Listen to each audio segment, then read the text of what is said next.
شروع اللہ کے نام سے جو بڑا مہربان اور نہایت رحم کرنے والا ہے۔ کفن چور۔ دوستو، اس ویڈیو میں آگے بڑھنے سے پہلے اگر آپ لوگوں نے ابھی تک ہماری یوٹیوب چینل عورت ہب کو سبسکرائب نہیں کیا تو اس چینل کو سبسکرائب کر لیں اور ساتھ ہی لگے بیل آئیکن کو بھی پریس کر دیں تاکہ تواتر کے ساتھ ہماری ویڈیوز آپ تک پہنچتی رہے۔ دوستو، بغداد شریف میں ایک پارسا عورت رہتی تھی۔ اس زمانے میں وہاں ایک کفن چور بھی رہا کرتا تھا۔ جب وہ پارسا عورت اس دنیا سے رخصت ہوئی تو چور نے بھی اس کا جنازہ پڑھا تاکہ عورت کی قبر دیکھ سکے۔ جب رات ہوئی تو وہ کفن چور اس پارسا عورت کی قبر پر گیا اور قبر کھود دی۔ جب اس نے ایک کفن کو ہاتھ لگایا تو اس پارسا خاتون نے چور کا ہاتھ پکڑ لیا اور کہا، اللہ کی شان ہے، ایک جنتی کسی دوسرے جنتی کا کفن چرا رہا ہے۔ یہ بات سن کر چور لرزا گیا اور کہنے لگا کہ اے پارسا بی بی، تیرے جنتی ہونے میں تو کوئی شک نہیں، لیکن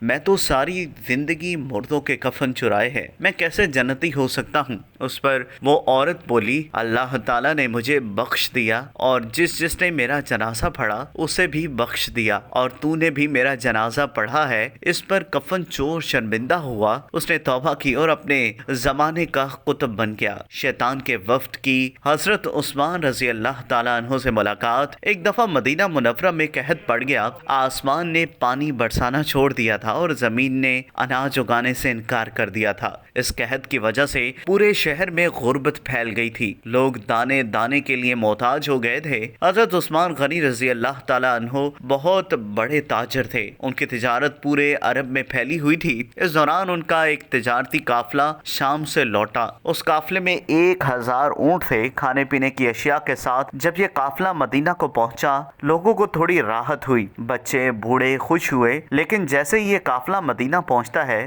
تاجروں کا ایک وفد بھی ساتھ ساتھ یہاں پہنچ جاتا ہے۔ اس وفد نے حضرت عثمان رضی اللہ عنہ سے پوچھا کہ وہ اپنا مال فروخت کرنا چاہیں گے۔ ان کا ارادہ تھا کہ سارا مال خرید لیں اور قحط کی وجہ سے مجبور لوگوں کو مہنگے داموں فروخت کر کے بہت سارا منافع کمائیں۔ حضرت عثمان رضی اللہ عنہ نے پوچھا کہ آپ اس کی کیا قیمت لگاتے ہیں؟ انہوں نے جواب دیا کہ ہم آپ کو 2 گنا نفع دیں گے، یعنی 1 دینار کا مال 2 دینار میں خریدیں گے۔ حضرت عثمان رضی اللہ عنہ نے کہا کہ اتنا نفع تو مجھے پہلے سے ہی مل رہا ہے۔ حضرت عثمان رضی اللہ عنہ کا جواب سن کر انہوں نے نفع اور بڑھا دیا، پھر بھی حضرت عثمان رضی اللہ عنہ نے وہی جواب دیا کہ اتنا تو مجھے پہلے ہی مل رہا ہے۔ انہوں نے نفع اور بڑھا دیا، لیکن اب بھی حضرت عثمان رضی اللہ عنہ کا یہی تھا کہ اتنا تو مجھے پہلے بھی مل رہا ہے۔ یہ سن کر وہ تاجر حیران ہوئے۔ انہوں نے پوچھا کہ عثمان، ہم اہل مدینہ کو خوب جانتے ہیں، یہاں کوئی تاجر ایسا نہیں جو تمہارے مال کو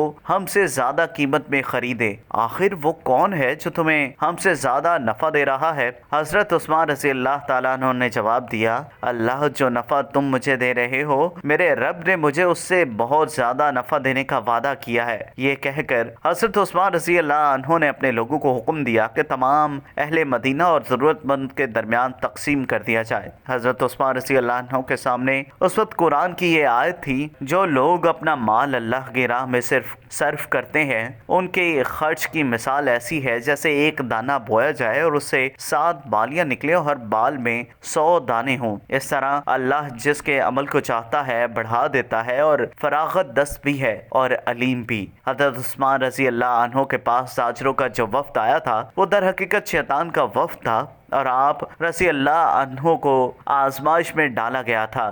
وہ آپ کے سامنے اس طرح آیا تھا جس طرح وہ حضرت ابراہیم علیہ السلام کے سامنے آیا تھا جبکہ وہ اپنے لاڈلے بیٹے حضرت اسماعیل علیہ السلام کی قربانی پیش کرنے جا رہے تھے۔ شیطان حضرت عثمان رضی اللہ عنہ کے سامنے دنیاوی فائدے کو بڑھا چڑھا کر بیان کر رہا تھا تاکہ عثمان رضی اللہ تعالیٰ عنہ آخرت کی دائمی فائدے سے محروم ہو جائیں۔ دوستو، اگر آپ کو یہ ویڈیو پسند آئی ہو تو اس ویڈیو کو لائک کریں، کمنٹ کریں، اور ہاں، جاتے جاتے ہمارے یوٹیوب چینل عورت ہب کو سبسکرائب کرنا مت بھولیے گا۔